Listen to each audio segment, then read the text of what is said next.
I understand the honourable member for Peterborough is rising on a point of personal privilege. Yes, Mr. Speaker, proceeding to Standing Order 20, I would like to rise on a point of personal privilege, and I appreciate the opportunity to do so. Mr. Speaker, colleagues here in the House, first and foremost, I want to say that I hold this place in the highest of regards. Today, coming to this place and to this building, as I have many times, I have never once taken that for granted. The trust, the honor, the distinction to serve in this House of Parliament, in the nation that I hold out, is the finest in the world, is an honor that each and every one of us uniquely hold, and something that we should never, ever take for granted. Mr. Speaker, I'm from Peterborough. I am Peterborough. I grew up picking stones in the fields of Peterborough County. I love that place. I love everything about it. The people of the riding of Peterborough have three times chosen me to be their representative in this House. What an honor. What an incredible honor. I'm going to take a breath here, because this is not how I intend to give this speech. I want to speak a little bit about the election in 2008. But before I do that, I want to reinforce the fact that I've never been defeated in standing for election at any time. I first stood for the nomination in the Conservative Party as a relative unknown. They called me, the local papers called me a neophyte. Who is this guy? What does he think, what business does he have to run for the nomination? Well, I did run. And a lot of people came out, I was 34 years old, 10 years in business. I'd created dozens of jobs in Peterborough. And I'm proud of that. And I demonstrated to each and every one of them that I was a person of consequence. And that I would be a person of consequence representing them if they gave me the honor. And they did. And after a 56-day campaign, I was a Conservative Member of Parliament for Peterborough.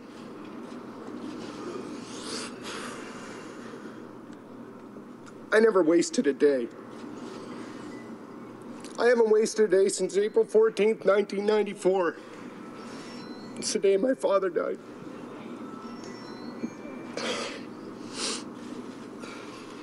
Sorry, Mom. I told you I wouldn't do this.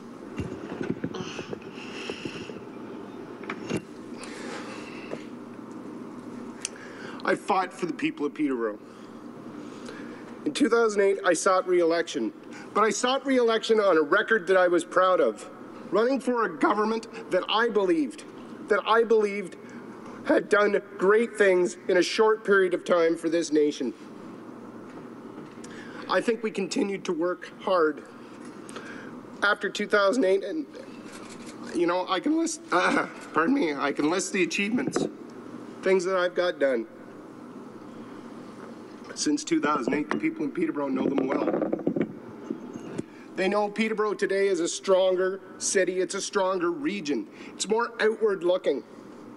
If I was to speak to my achievements, I would start with the Peterborough Airport, a report that I wrote myself. You know, so often in Parliament and in elected levels of government at every level, we send away for reports, we commission for reports to be completed. Not me. I was always determined that I was going to be proactive, that I was going to force the issue, that I would be in every way working hard and making things happen for my region, because I thought for years we had underachieved in Peterborough. Well, not anymore, not with me as a representative. And in 2007, I wrote a report calling for an investment into the Peterborough Airport, and I got buy-in from Peterborough City Council. I got buy-in from the federal government. I got buy-in from the provincial government.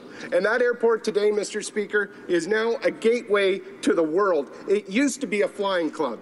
Well, it's not a flying club anymore, and it's creating jobs each and every day. We had significant investments into our downtown, the Market Hall Theatre. The Hunter Street Bridge is completely redone. completely redone. We've got new senior centers. Maple Ridge Senior Center. We've got the Peterborough Lawn Bowling Club, brand new. We've got a renovated arena in Ennismore. We've got a renovated curling club in Ennismore. We've got a renovated arena in Lakefield. We've got new wastewater treatment facilities, new water drinking treatment facilities across the riding, meaning that people in my riding are drinking safe water, and my small communities can actually grow and build themselves. I worked hard for all of them. We've got better roads and bridges, but we've also got people that believe in our region and believe in our community and believe in our potential. And I've got to tell you that in 2006, when I went back to Peterborough in 1994 from university, most of my friends were leaving. I was the only one that went back. Almost my whole graduating class is somewhere else. And as a guy with a business that had gone through university with an accounting and finance major, I was told to go to Bay Street because that's where I'd make money. But I was convinced that my place was in Peterborough, the place that I loved, the Electric City. God bless it. I was re-elected in 2011, Mr. Speaker. And people poured through those files. They've poured through my election filings, 2006, 2008, 2011. I was re-elected in 2011, and I've not wasted a day since then either. And I've got to tell you that in 2008, I set a record for the most votes ever garnered by a candidate in Peterborough. And in 2011, I broke that record. And it's not because of me. Colleagues, I hope you'll agree with me that no one person wins an election. We don't do it on our own. We have so many volunteers. But ultimately, it's about the people, the individuals, that go out and cast their ballots. They leave their home in the morning. At some point during that day, they put an X on a ballot. And it's such an honor if they decide that that X should be for you. It's how elections are won. I want to speak a little bit about the case that's against me. I think yesterday I watched the debate. I wasn't here. I had a new little girl born on Sunday. Still got the hospital bracelet on my wrist, Mr. Speaker.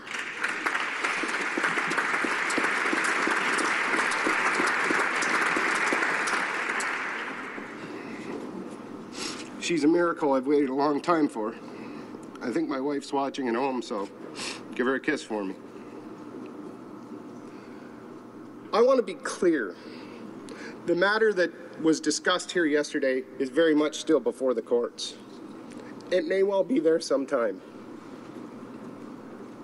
I wish it wasn't. I wish it wasn't a distraction. I wish it wasn't something that I had to fight. But it is, and I will fight. People in this house know one thing about me. They know I'm no shrinking violet. I've got a big heart, but nobody should ever confuse that with any willingness on my part to ever back down. I often tell people, you know, I do have a distinct design flaw. I wasn't built with a reverse gear. I only know how to go forward, and I will press forward. As I said yesterday, I didn't feel that people were very judicious in their comments. And I regret that. I understand it. There's a lot of politics in this place. But I did want to come out and make a number of comments in that regard. To begin with,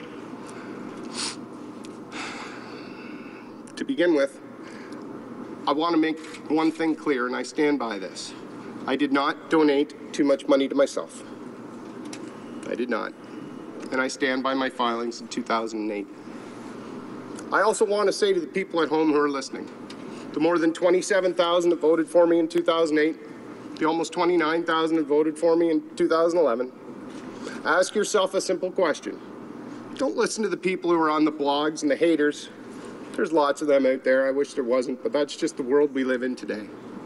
But if you went out and cast a ballot for me in 2008 or in 2011, ask yourself a question.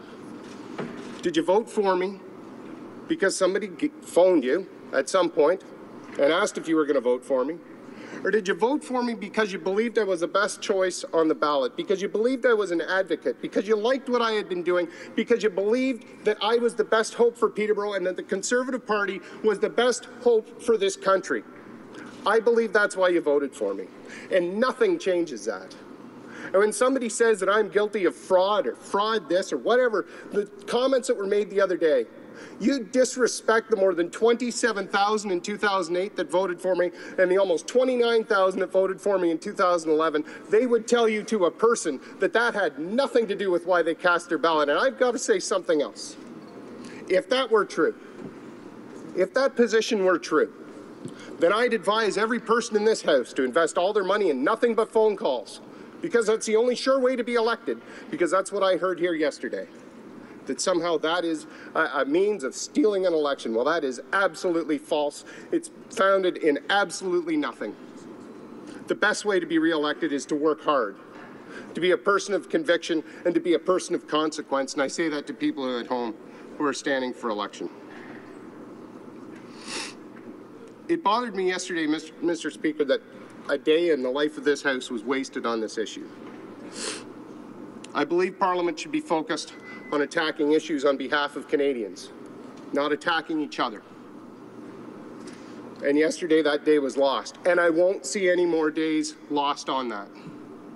I spoke about my love for Peterborough, my love for Peterborough County. I will not be a distraction in Peterborough. I talked about how Peterborough is more outward looking, about how I believe that our future is bright, and the people that live there believe that that future is bright. And I will do nothing to distract from that.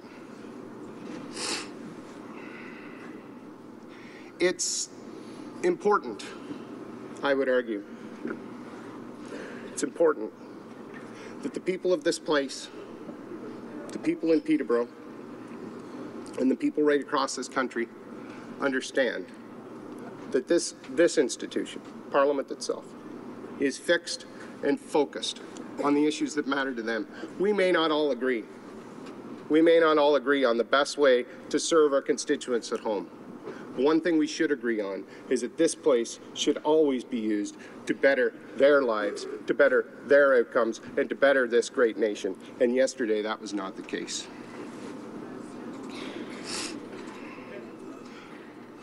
To my colleagues in the Conservative Party,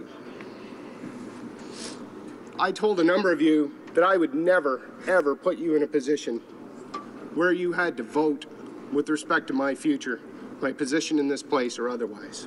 And I will not do that. A number of you know. You're like my brothers and my sisters, but all of you know. You're my political family. You are the greatest hope for this nation, in my view. I know others in this House disagree with me on that, but I believe it to my core. And I'd say something else. No united Conservative Party has ever been defeated since 1980. It's never happened. Stay united. I will not divide you. I will not be the one that divides you. I believe too much in what you do and what we stand for. And it's with that, Mr. Speaker, with appreciation and with humility and gratitude, that I tender my resignation effective immediately in this House. I stand before you as one of the most fortunate and blessed individuals that the good Lord has ever put breath into. Nothing will ever change that. I hope someday to be back in this place, but if I don't, always keep in mind, it's a simple chair, but it represents the hopes and dreams and futures of thousands that you represent and millions across the country. Never take it for granted. Thank you, Mr. Speaker.